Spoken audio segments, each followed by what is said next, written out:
And we've also had Mr. Doug Everett, who's running for re-election in District 1 as Public Service Commissioner.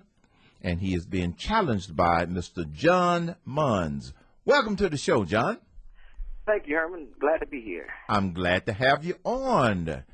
And as you know, we've been interviewing some of the candidates tonight, and you're running as a candidate in District 1. Let's start out with a very brief overview of your unique experience that you would bring to this job since you're challenging an incumbent. Okay, a little bit of my background. I have a BA in banking and finance from Morehouse College. I've heard of that school. You have? Yes, I have. I thought so. I've been very active in the local community. I'm from Cairo, Georgia. I've been living down there with my family. Cairo? December 99. Really? I've been to Cairo. Yeah. Wait a minute. I remember when you came down. I was about to say, you know, some people say Cairo, some people say Cairo. How did the natives pronounce it? Cairo, like the syrup. Because they used to make the syrup there, didn't they? That's correct. I got you. Go ahead, John. And like I said, I've been very active in my local community with the Grady County Planning Commission, Habitat for Humanity Board, NAACP branch president. And I'd just like to take some of that service and leadership I provided on the local level. I want to take it to a higher level. Where do you live now? In Cairo. Oh, you live in Cairo now. Okay. Absolutely. You have to live in the district. Yes. District 1 is pretty much the southern half of Georgia. And right. You have to be a resident of the district in order to run for office. Some of the key issues that the PSC is going to face over the next 6 years, and I learned tonight that it is a 6-year elected office. They're going to have to deal with nuclear energy in the state. They're going to deal with coal-fired energy in the state. Give us your perspective on those two sources of energy. Well, first of all, I think, and my philosophy is that you should approach markets as markets. You ought to take the politics out of a lot of the decision-making and use economic common sense. And I think all producers and players in the energy markets should be looked at.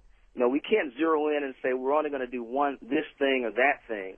I think we ought to give as much leeway as we can to those who offer energy from whatever source it may be. And if it's going to be nuclear, so be it. I think the market ought to decide. I think consumers ought to have choices, and also producers ought to be available to produce energy. So you don't believe that the government should tell the consumers that they should or should not have nuclear, should or should not have more coal-fired plants? It should be based upon what the public wants. Right. I think government should play a minimum role when you talk about dealing with markets. You know, if you look at some of the authors like Henry Hazlitt, part of the Austrian School of Economics, a lot of times when governments get involved in things, there's all kind of unintended consequences that come from their good intentions. So, yes, I think consumers should be the main players along with the producers in deciding what is the future of energy in Georgia. Since you are a challenger for District 1, do you view Georgia's energy landscape or Georgia's energy footprint as current, ahead of the curve, or behind the curve? Well, there's a mix. Like my opponent was saying, right now we're predominantly in the coal side of the energy producing business, and what needs to be decided in the future is what's going to be the role of renewables. And when you look at the cost structures, we have to get away from various subsidy programs, and which kind of skews the market. Some say, well, renewables aren't very cost efficient. Well, it's hard to say when you don't have a true free market, right, where you can compare apples to apples and oranges to oranges. So I say we're going to need a lot of energy because the state is growing so fast. So we need to have somebody in that position that says, hey, we need to look at this economically. We need to remove barriers from those who want to produce. We need to allow entrepreneurs to get in there, have innovations and technologies, that'll take us into the future. some people are impacted by the belief or the disbelief about the nature of and the size of global warming. And as your opponent indicated, he shared a statistic with us that 52% of the climatologists do not believe that man is the primary driver of global warming or global cooling, because some people believe that it's cooling. And if people get really, really passionate about the global warming phenomenon or thesis, it can impact their decisions if they're in a policy-making position. What's your perspective on the whole global warming phenomenon? Well, one thing I say is, I'm not a scientist, and I've heard the various arguments, and, when you look back in history, like you say, 30 years ago, everybody was saying we're cooling, in a cooling period. Now it's global warming. But, I think, part of the problem, if you consider man's impact on the global warming, you have to look at, what's going on, what's causing the impact. And if you look at, going into the automotive industry and various industries that pollute, a lot of times, those industries and those markets are skewed, once again, because of various government involvement. So, I'm one of that believes that the best choices are made not by 5 men sitting on a board or a handful of big corporations making all the decisions. I believe that the 9 million or so consumers out there in the state of Georgia, they know a lot more than, just a handful of folks and corporations, and that we ought to give them every opportunity they can have input into what goes on when you're talking about dealing with energy markets. Last year, Congress tried to pass a cap-and-trade carbon credits legislation.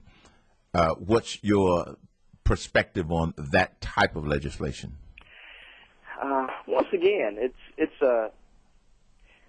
something that's laid out as having very good intentions. But when a lot of things that the government does and they put into place, once they get going, all of a sudden there's all these unintended consequences. So, if we want to go in a direction that's going to clean up the environment, well, let's make the playing field equal for the other forms of energy, like renewable energy. Let's try, wind, or give companies the opportunity to try wind, to try solar. Let's make it more affordable, maybe tax credits or different incentives to have people invest in these technologies on their own, and that way it's a little bit cleaner. And it may not solve the problem, but it'll reduce the demand that we need from the other sources, such as nuclear or the coal plants. So subsidizing any one source is not a silver bullet? Absolutely. Once again, when you get in and start subsidizing one industry over another industry, it skews the market. And, it throws things off kilter. And, when that happens, you have situations. That's what happened in the whole financial mess. You have the government's involvement, and they skewed the market in household mortgages and finances, and now we have a debacle. Now, you've got about 30 seconds to tell us why the citizens ought to vote for John Monds for District 1. Okay. I just jump right into it. John Monds is the candidate who is the consumer advocate. And I think the best way that consumers can be protected is to be given choices. If you want to depend on the government, I think, and their solutions, my opponent, it takes that tack. I'm for free markets, open markets, more competition, and less regulation. Very good, John. And they can find out more information where? At mondsforpsc.com. That's MONDSFORPSC.com. John, thank you for being on, and good luck in the race, my friend. Thank you, Mr. Cain. Thank you.